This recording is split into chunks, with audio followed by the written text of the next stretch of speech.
তিস্তা প্রকল্প নিয়ে চীনের আগ্রহকে ভারত বরাবরই সন্দেহের চোখে দেখে এসেছে।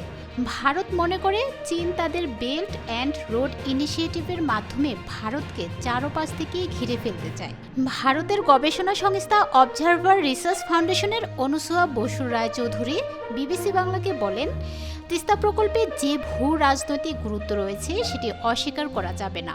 তিনি বলেন, ভূ প্রকৌশলগতভাবে গুরুত্ব বহন করে এমন সব প্রকল্প নিয়ে দক্ষিণ এশিয়ার বিভিন্ন দেশে চীন অতিরিক্ত আগ্রহ প্রকাশ করে। চীন চায় তাদের উপস্থিতি জোরালো করতে।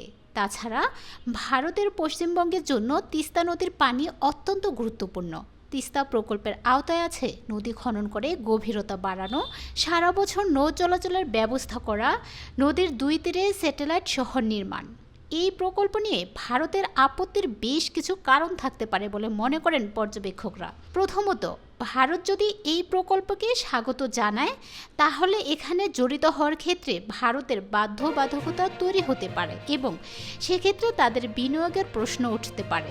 এরকম একটা প্রকল্প ঝুলিয়ে রাখা ভালো, সেক্ষেত্রে তারা বাংলাদেশের উপর চাপ বজায় রাখতে পারে বলেছিলেন অধ্যাপক ইমতিয়াজ আহমেদ। তিনি মনে করেন, তিস্তা ইস্যু সমাধান হয়ে গেলে বাংলাদেশের উপর ভারতের যে প্রভাব সেটা আর থাকবে না। অন্যান্য অভিন্ন নদীর পানির ক্ষেত্রে বাংলাদেশ তখন আর ভারতের দিকে তাকিয়ে থাকবে না। তিস্তা প্রকল্প বাস্তবায়ন হলে নদীর দুই পাশে শহর গড়ে উঠবে, নদী শাসন হবে এবং নদীর নাব্যতা থাকবে। ফলে পুরো এলাকায় ব্যাপক পরিবর্তন আসবে এবং 2 কোটি মানুষের জীবনও বদলে যাবে। এর ফলে সেখানে চীনের প্রতি ইতিবাচক মনোভাব তৈরির পাশাপাশি ভারত বিরোধী মনোভাব আরও প্রবল হবে। বিষয়টিকে এভাবে ব্যাখ্যা করেছেন অধ্যাপক আহমেদ।